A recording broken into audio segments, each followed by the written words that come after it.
ఎదరగుట్టెల్లో యువతతో ముచ్చట. మా జిల్లాలో అడుగు పెడితే ఖబర్దార్ బిడ్డ మైపతి అరుణ్ కుమార్ అన్నారు.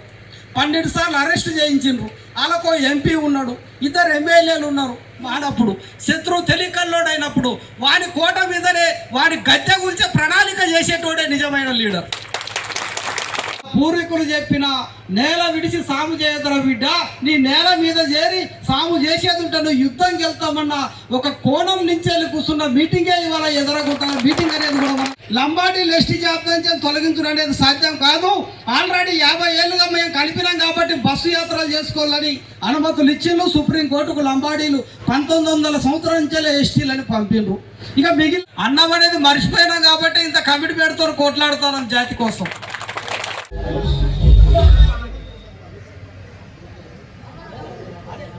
ఖచ్చితంగా కూడా ఈ పోరాటం అనేది ఏదో ఒక రూపాన్ని తీవ్ర రూపం దాల్చే పోరాటం అయితే లేదనేది రాష్ట్ర ప్రభుత్వానికి అంచనా ఉన్నది. దయచేసి ఇక్కడ కూసున్నోళ్ళు ఒక పూట అన్నం తినకుండా ఏం కాదు, రోజు పస్తులే మేమైతే. ఎందుకంటే రోజు ఒక్క మీటింగులు ఉంటాను నేను, ప్రతి ఒక్క మీటింగులు ఇదే పరిస్థితిగా. ఈ అన్నం అనేది మర్చిపోయినా 20 సంవత్సరాలుగా అన్నం అనేది మర్చిపోయినాం కాబట్టి ఇంత కమిటీ పెడుతూ కోట్లాడుతాను జాతి కోసం. కాబట్టి ఒక్క పూట దయచేసి మనం ఖచ్చితంగా ఎదరగుట్టెల్లో యువతతో ముచ్చట. ఆ ముచ్చట ఏదో కొద్దిసేపు మనం చర్చించుకున్న తర్వాత సభ కంప్లీట్ అయిపోతుంది. కాబట్టి ఎదరగుట్టెల్ని మేము ప్రధానంగా తెలుసుకోవడానికి ఎక్కడ పోగొట్టుకున్నామో అక్కడనే ఎత్తుకోవాలంటారు మన పెద్దలు. మనం ఎక్కడ పోగొట్టుకున్నాం?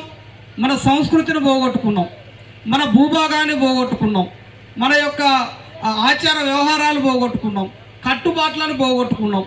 ఇవన్నిటినీ పరిరక్షించుకునే దశగా మనం పోయినప్పుడే బలమైన పోరాట కార్యాచరణ వస్తుందనే దానిపైనే ప్రత్యేకంగా ఉద్యమంతో పాటు మా జాయింట్ డైరెక్టర్ బుగ్గ కోటేశ్వరరావు గారు మొన్ననే సమ్మక్క సారలమ్మ తల్లి గద్దెల గుడి ప్రారంభంలో 10,000 బొమ్మలను ఒక పక్క డ్యూటీ చేసుకుంటా రెండో పక్క 10,000 బొమ్మల్ని ఆర్ట్ రూపంలో అందిస్తే మన సంస్కృతిని మనం మేడారంలో నిలబెట్టుకున్నాం ఇవాళ. లేకుంటే అదొక హిందూ దేవాలయమో బౌద్ధ దేవాలయం అయ్యే పరిస్థితులు ఉండే. అంటే సంస్కృతి ఎంత ప్రాధాన్యత ఉంటుందంటే ఒకప్పుడు సమ్మక్క గుడి అంటే గద్దెలే మిగిలినాయి కానీ అక్కడ గొట్టు లేదు, గోత్రం లేదు, ఆచారం లేదు, మన చరిత్ర లేదు. కానీ వాళ్ళ సమ్మక్క సారలమ్మ చరిత్ర అంటే 3 నుంచి 7 గొట్లు, 10,000 బొమ్మలు. సింపుల్గా దాంట్లో మా కోటేశ్వరరావు గారు ఈ భారతదేశం కోయలది, ఈ దేశాన్ని పరిపాలించింది కోయలని అక్కడ రాయగలిగినామంటే ఆ సంస్కృతి పైన మనం అధ్యయనం చేసి ఒలికిపుచ్చుకున్నాం. కాబట్టి అగో ఆ సాంస్కృతిక వారసత్వం నుంచి వెళ్ళి సమ్మక్క సారలమ్మ పోరుగడ్డ ఎదరగుట్టెల్లోనే ఇక్కడ సాంస్కృతిక నిలయం ఉన్నది. ఆ సంస్కృతి నేల విడిసి సాము చేయొద్దంటారు పెద్దలు. ఢిల్లీ పోయి కొట్లాడినాం, పరిష్కారం వచ్చిందా? ఢిల్లీ పోయి కొట్లాడినాం, 1,00,000 మందితో రామ్లీల మైదానంలో మనం బహిరంగ సభ పెట్టినాం, పరిష్కారం వచ్చిందా? హైదరాబాదులో 5 లక్షల మందితో మనం బహిరంగ సభ పెట్టినాం, పరిష్కారం వచ్చిందా? వరంగల్ పెట్టినాం, పరిష్కారం వచ్చిందా?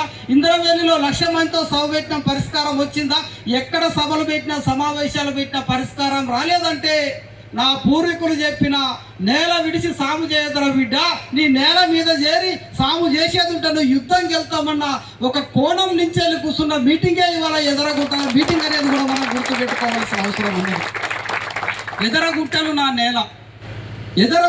నా నేల, బండారి గోత్రం ఆడిబిడ్డ సమ్మక్క కొలువైన నేల, నాగులమ్మ కొలువైన నేల, సార్లమ్మ కొలువైన నేల, మా పూజారి పుణెవోలు 3వ గట్టోలు పూజలు అందుకునే నేల. ఇగో ఈ నేల మీద చేరే బరి తెగించి పోరాట వ్యూహ రచన చేస్తాం బిడ్డ.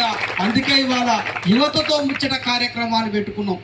యువకులే ఎందుకు అవసరమవుతాను ఈ పోరాటంలో, యువకులే ఎందుకు ఆయువు పట్టుగా చేసుకోవాల్సింది. ఇవాళ నేను ఒక యువకునిగా ఉన్నా కాబట్టే రాష్ట్ర వ్యాప్తంగా తిరగగలుగుతాను, రాష్ట్ర వ్యాప్తంగా కొట్లాడగలుగుతాను. నన్ను అరెస్ట్ చేసినా కానీ నా వెనక నాకంటే ఒక కుటుంబం లేదు. రాత్రిపూట ఇంటికి పోకున్నా కానీ నన్ను అడిగేటోళ్ళు లేడు, ఎక్కడైనా చచ్చిపోయినా కానీ పట్టించుకునేటోళ్ళు లేడు. అంటే యువకులం కాబట్టి తిరగగలుగుతాను, త్యాగం చేయగలుగుతాను, కొట్లాడగలుగుతాను. భారతదేశంలో ఇండియన్ ఆర్మీకి ఒకవేళ వాళ్ళు నోటిఫికేషన్ ఇచ్చేది ఉంటే 70 సంవత్సరాల ముసలి వాళ్ళకి ఇస్తారా, 50 సంవత్సరాల వాళ్ళకి ఇస్తారా? 18 సంవత్సరాల నుంచి 21 సంవత్సరాల లోపు మాత్రమే ఇండియన్ ఆర్మీకి అప్లై చేయాలంటే రేపు పొద్దుగాల చైనాతో పాకిస్తాన్తోనో బంగ్లాదేశ్తోనో యుద్ధం చేయాల్సి వచ్చినప్పుడు ఆ యువకులు మాత్రమే కొట్లాడగలుగుతారు కాబట్టి ఇవాళ ఆ నోటిఫికేషన్ ఇస్తారు. మరి అరుణ్ కుమార్ అనే వ్యక్తి 50 ఏళ్ళుగా దోపిడీకి గురవుతున్న ఆదివాసీ సమాజాన్ని రక్షించాలంటే 60 లక్షల జనాభా ఉన్న లంబాడీలు ఎదిరించాలంటే ఆ సమాజాన్ని తరిమి కొట్టాలంటే మా రామకృష్ణ సార్ గారు చెప్పినట్టు బస్సు యాత్రను బద్దలు కొట్టి తిప్పి మళ్ళీ తండాలకు పంపాలంటే మరి నాకెవరు కావాలి? యువకులే కావాలి. ఆ యువకుల కేంద్రమే మొట్టమొదటి మీటింగ్ ఇవాళ ఎదరగుట్టెల్లో యువతతో ముచ్చట అనేది కూడా ఇక్కడ ఉన్న యువకులు మనం గుర్తుపెట్టుకోవాల్సిన అవసరం ఉన్నది మిత్రులారా. బరాబరిగా ఇది యుద్ధమే, యుద్ధమనే నేనంట. ఎందుకంటే 10 లక్షల మనం, 60 లక్షల వాళ్ళు ఉన్నారు. కాబట్టి ఈ పోరాటం సంకేతం నిలవాలంటే, ఈ పోరాటం నిలబడాలంటే, ఇక్కడ చేరి వ్యూహ రచన చేయాలంటే అన్ని మాట్లాడినాం. రమేష్ అన్న మాట్లాడినట్టు రాజ్యాంగ పరంగా ఎస్టీలు కాదు, రామకృష్ణ సార్ మాట్లాడినట్టు ఏ కోశంలో కూడా వాళ్ళు వలస వచ్చినోలే. ఎక్కడ తొంగి చూసినా కానీ ఒక్క ఆధారం కూడా వాళ్ళు ఎస్టీ అని లేదు. ఎక్కడ కూడా లంబాడీలు ఎస్టీలు అనేది రాసిపెట్టి లేదు, లంబాడీలు ఎస్టీలు అనేది సమాజంలో కూడా మాట్లాడటం లేడు. అయినప్పటికీ కూడా 50 ఏళ్ళుగా దోపిడీ చేస్తాడు. అయినప్పటికీ కూడా 50 ఏళ్ళుగా దోపిడీ చేస్తానంటే దానికి గల ఒకే ఒక కారణం ఇవాళ రాజకీయ పరమైన ఓట్లు అనేది మనం గుర్తుపెట్టుకోవాల్సిన అవసరం ఉంది. యుద్ధ రంగంలో తేలిపోయింది. ఇవాళ బీఆర్ఎస్ ప్రభుత్వంలో కూడా గత ప్రభుత్వం ఉన్నప్పుడు ఇదే రేఖా కాంతారావు, కోవా లక్ష్మి, కనకన్న వీళ్ళందరూ కేటీఆర్తో చర్చలు పెట్టినప్పుడు ప్రగతి భవన్ సాక్షిగా చాలా క్లియర్గా లంబాడీలు ఎస్టీల జాబితా నుంచి తొలగించడం అనేది ఏ రాజకీయ పార్టీ కూడా సాహసం చేయదనేది తేల్చేసిండ్రు. తర్వాత తెలంగాణలో కొత్తగా కాంగ్రెస్ ప్రభుత్వం వచ్చింది. లంబాడీలు ఎస్టీ జాబితా నుంచి తొలగించడం అనేది సాధ్యం కాదు. ఆల్రెడీ 50 ఏళ్ళుగా మేము కలిపినాం కాబట్టి బస్సు యాత్రలు చేసుకోవాలని అనుమతులు ఇచ్చిండ్రు. సుప్రీంకోర్టుకు లంబాడీలు 1900 సంవత్సరం నుంచే ఎస్టీలని పంపిండ్రు.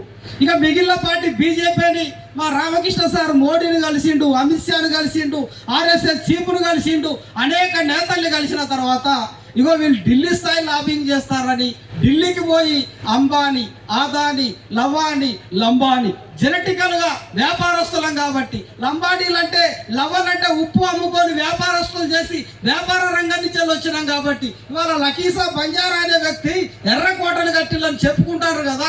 ఢిల్లీలో వ్యాపారాలు చేసింది మేమే, పూర్వం వ్యాపారాలు చేసింది మేమే, ఇప్పుడు వ్యాపారాలు చేసింది మేమే. ఈ దేశాన్ని ఎక్కడ పడితే ఎక్కడ కోట్ల రూపాయలు దోచుకునే అంబానీ మా లంబాడి వంశస్థుడే, ఆదాని మా లంబాడి వంశస్థుడే, లంబాడి మా అంబాడి వస్తుంది, లవాని మా లంబాడి వంశస్థుడు అని బీజేపీని కూడా మరిసి మతి గమ్మి ఇవాళ లంబాడీల వైపు తిప్పుకున్నారు.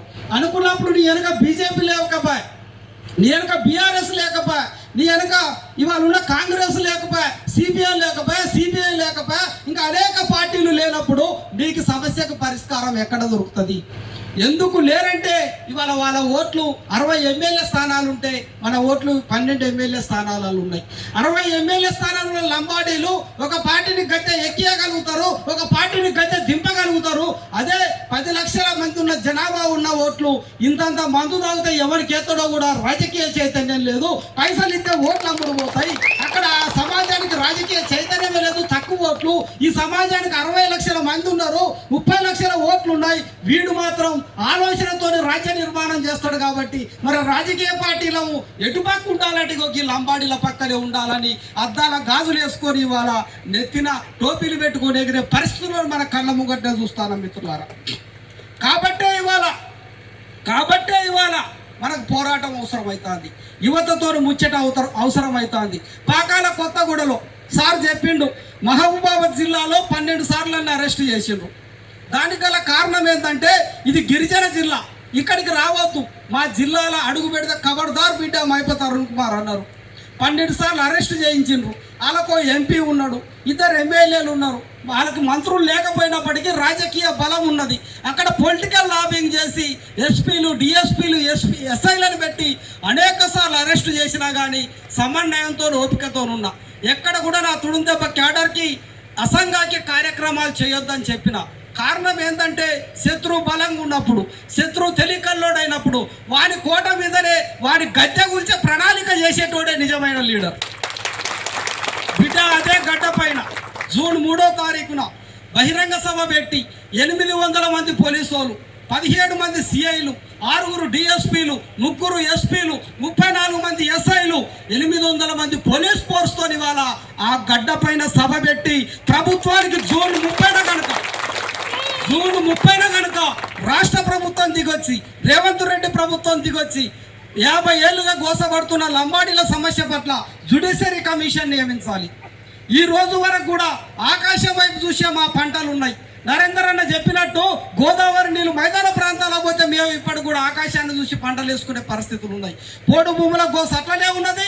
మా బిడ్డలు పోయి వాళ్ళ జైళ్ళలో మగ్గుతారు. అటవీ శాఖ వచ్చి ఆయన మ్యాప్ ఎటు పని చేస్తుందో తెలుతలేదు, కానీ ఇగో ఈ భూమిలో కూడా అది పచ్చగానే అడవి చూపెడుతుంది. వాడు స్ట్రెంచ్ కొడతాడు, మా పొట్ట కొడతాడు, మా రైతుల గోస పంచుకుంటాడు. కాబట్టి బిడ్డ బరాబరిగా రీసర్వే చేసి పోడు భూములకు పట్టాలు ఇవ్వాలి. అక్కడున్న జామాయిల్ మొక్కలున్నా పీకేస్తాం, నీ స్ట్రెంచ్లు గూల్చేస్తాం, గ్రామ సభలు పెడతాం, మా హక్కును మేము సాధించుకునేదాకా బరాబరి పోరాడతాం. పరిష్కారం నువ్వు పెట్టుకుంటావా? పరిష్కారం జల్జంగిల్ జమీన్ అన్న కొమరం భీం నినాదం నుంచి వెళ్ళి మేము చూపెట్టుకోవాలని కూడా అదే సభ నుంచి వెళ్ళి రాష్ట్ర ప్రభుత్వానికి మనం హెచ్చరించడం. 3వ అంశంగా పిల్లలకి ఏజెన్సీ సర్టిఫికెట్లకు ఉద్యోగాలు వస్తలేవు, ఏజెన్సీ సర్టిఫికెట్లు ఇస్తలేరు. ఇవాళ ఐటీడీఏ ద్వారా గతంలో రిక్రూట్మెంట్లు జరిగేది, ఐటీడీఏ వేకెన్సీ పొజిషన్ చూపెట్టేది. 1000 ఉద్యోగాలు ఉంటే 1000 ఉద్యోగాలు షెడ్యూల్ ట్రైబల్కి వచ్చేటి.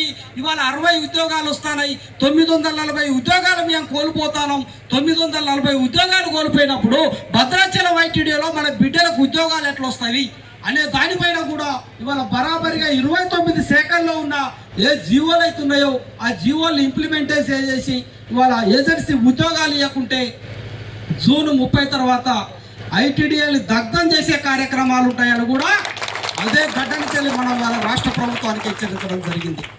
వడ్డీ వ్యాపారాలు, ఇంకా అనేక రకాల సమస్యలు, 5వ షెడ్యూల్ అమలు, పేసా చట్టం, ప్రతి ఒక్క చట్టాన్ని చాలా క్షుణ్ణంగా రాష్ట్ర ప్రభుత్వం జూన్ 30 లోపల కనుక ఇవాళ పరిష్కారం చూపెట్టకుంటుండేది ఉంటే బరాబరిగా బరితెగించి కొట్లాడతామని ఒక పిలుపునియటంలో భాగంగానే జూలై 1 నుంచి వెళ్ళి కార్యాచరణ కోసం ఇవాళ జాక్ చైర్మన్ గారి ఆధ్వర్యంలో, తుడుందెబ్బ రాష్ట్ర కమిటీ ఆధ్వర్యంలో మొదటి కార్యక్రమం ఎదరగుట్టెల్లో మనం సమ్మక్క ఆశీర్వాదం కోసం పెట్టినాం. మొదటి కార్యక్రమం ఇది. జూలై 1 నుంచి వెళ్ళి మొదలయ్యే కార్యక్రమాలు జూన్ 26వ తారీఖున ఎంప్లాయీస్ జాక్ ఉమ్మడి వరంగల్ అవుతుంది, ఉద్యోగాలను ఏకం చేస్తాం. జూన్ 30 తారీఖున తెలంగాణలో ఉన్న ఎస్సీ ఎస్టీ బీసీ కుల సంఘాలు, ఆయా నాయకత్వ లీడర్లు, విద్యార్థి సంఘాలతోని తెలంగాణ లంబాడ వలస పైన కూడా ఇవాళ మనం అక్కడ మీటింగ్ పెడతాం. బరాబరిగా అడుగుతాం. ఇవాళ ఇదే కోదండ రాముని అడుగుతాం, పాటలు పాడే విమలక్కని అడుగుతాం, తెలంగాణ ఉద్యమకారులను అడుగుతాం, కేసీఆర్ని అడుగుతాం, రేవంత్ రెడ్డిని అడుగుతాం. ఆంధ్ర వాడు తెలంగాణకు వచ్చి నీ ప్రాంతాన్ని నీళ్లు నిధులు నియామకాలు దోచుకున్నప్పుడు మహారాష్ట్ర బీసీ, ఛత్తీస్గఢ్ ఎస్సీ, రాజస్థాన్ ఓసీలుగా ఉన్న లంబాడీలు తెలంగాణకు వచ్చి రిజర్వేషన్లను దోచుకుంటుంటే, నీ ప్రాంత అస్తిత్వాన్ని దోచుకుంటుంటే గాజులు వేసుకొని కూర్చున్నారా బిడ్డ అని బరాబరిగా ప్రశ్నించడానికే ఇవాళ ఎదరగుట్టెల్లో యువతతో సమావేశం అనేది మనం గుర్తుపెట్టుకోవాల్సిన అవసరం ఉన్నది. ఆంధ్రాది వలస అయితే లంబాడీది వలస కాదా? ఆంధ్ర వలస మీద మాట్లాడినప్పుడు లంబాడ వలస మీద మాట్లాడాలి కదా. అనేక పాటలు వచ్చినాయి కదా. జిల్లేలమ్మ జిట్ట అన్న గోరెటెంక నెడిపోయిండు, అయ్యోనివా అయ్యోనివా అవ్వనివా అన్న తేలు విజయ్ ఎడిపోయింది. నా ప్రాంతానికి అన్యాయం జరుగుతుంది పైన విమలకి ఎడిపోయింది. లంబాడ వలస మీద నీ పాట ఏది? లంబాడ వలస మీద నీ ఆట ఏది? లంబాడ వలస మీద నువ్వు గచ్చ కట్టాలి కదా. ఇగో ఈ రకంగా ప్రశ్నించకుంటే ఈ తెలంగాణ సమాజం కదలదు. కాబట్టి హైదరాబాద్లో సామాజిక కులాలతో మనం మీటింగ్ పెడతాం మిత్రులారా. వాళ్ళు బరాబరికి అడుగుతాం.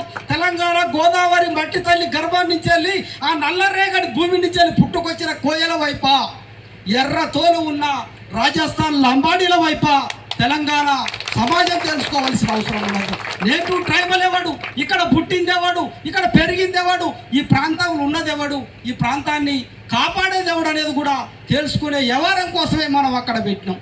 దీని తర్వాత 10, 11వ తారీఖు రేలపాట మువ్వల సవ్వడి, నెమలి ఈకలు, గుసాడీలు, రేలపాటలు, పొద్దు పోయిందంటే పండు వెన్నెల్లో మన కోయ రేలపాటలు, ఇవన్నింటినీ రక్షించుకోవడానికి ఒక పాట రూపకంగా, ప్రశ్న రూపకంగా తెలంగాణ ఉద్యమంలో కళాకారులు ఏ విధంగానైతే ధూమ్ధాములు పెట్టి ప్రజల్ని చైతన్యం చేసిండ్రో ఆ రకంగా మనం భద్రాచలంలో అక్కడ ఒక ఫంక్షన్ హాల్లో మనం రేలపాట మువ్వల సవ్వడి. మీకు రేలపాటలు అంటే తెలుసు, మువ్వల సవ్వడి అంటే తెలుసు. మువ్వల సవ్వడి అంటే అది మాఘపున్నములో మువ్వల సవ్వడి వచ్చిందంటే సమ్మక్క తల్లి పోతాందని అర్థం. అంతే కదా, మువ్వల సవ్వడి వేల్పుల కార్డులు వింటాం. ఆ సవ్వడికి పదులు పెడతాం, ఆ సవ్వడిని పాట రూపంలో తీసుకొస్తాం. ఆ సవ్వడిని రేల పాట రూపంలో లంబాడీల దోపిడీ, ఈ ప్రాంత వనరుల దోపిడీ, నీటి దోపిడీ, భూమి దోపిడీ, రిజర్వేషన్ల దోపిడీ పాట రూపంలో పదులు పెట్టడానికే ఇవాళ ఆదివాసీ కళా సమితి ఆధ్వర్యంలో మనం భద్రాచలంలో ప్రోగ్రాం పెడతాం. జూలై 30 తారీఖున ఆదిలాబాద్ కొమరంభీం జిల్లా గోండు ప్రాంతంలో కొమరంభీం సాక్షిగా, జల్జంగిల్ జమీన్ కోసం పోరాడి రక్తం చెందించిన సాక్షిగా జోడేఘాట్ని ఆయువు పట్టు చేసుకొని అసిఫాబాద్లో 1,00,000 మందితో ఇవాళ గోండుల యొక్క బహిరంగ సభను కూడా మనం డిక్లేర్ చేయడం జరిగింది. ఆగస్టు నెలలో వినూత్న కార్యక్రమాలు, దున్నపోతులకు మెమోరాండాలు ఇస్తాం. ఈ రాష్ట్ర ప్రభుత్వం రేవంత్ రెడ్డికి కానీ, ప్రతిపక్ష నేత కేసీఆర్ కానీ, లేకుంటే బీజేపీకి కానీ తెలివి లేదు, రాజ్యాంగం పట్ల స్పష్టత లేదు, సామాజిక అంశాల పట్ల స్పష్టత లేదు. అందుకే దున్నపోతుకు మెమోరాండం ఇస్తారా, మేము మాకు అన్యాయం జరుగుతుందని.